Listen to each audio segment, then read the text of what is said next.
We're in North Walney National Nature Reserve on the Cumbrian coast near Barrow, and we're in the middle of a dune slack, which is a depression in a dune system formed behind the four dunes, which are the higher dunes you can see behind me. And with the processes of erosion and wind-blown sand, these depressions behind the four dunes can form and turn into really exciting wetland habitats.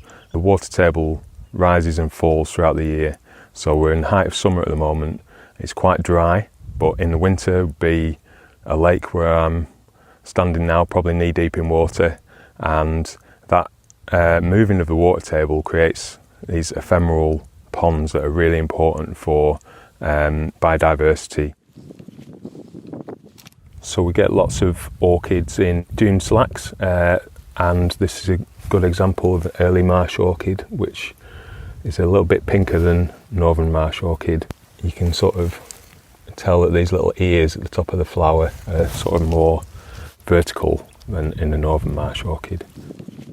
In a dune slack, we've got a number of problems managing to get the best out of the wildlife. One of the major problems we face is an excessive amount of vegetation, including willow. We love willow, it's a native species and it's really important for invertebrates, but we've got far too much of it in these sensitive wetland areas. This last winter, in this particular slack, we've cut the willow back, and we decided not to treat the stumps with herbicide because we didn't want to introduce chemical into this environment. So instead we've got natural friends in the form of cows, and they really enjoy coming into this area. When there's water in it, they can have a bit of a drink, and they like chomping away at the willow.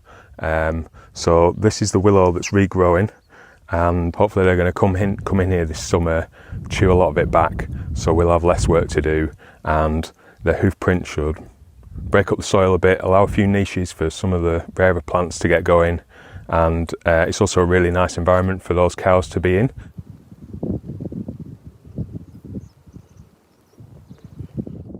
The last habitat I'm going to show you in the dune slacks at North Walney is this really exciting habitat we have at the north end of the island, which is different from the other dune slack because it's got a lot more bare sand, and it has ponds that are really ephemeral, so the water comes and goes. Sometimes they dry up, sometimes in the winter they fill up, and it's really important for a very rare species, natterjack toads, which are really under threat in the country.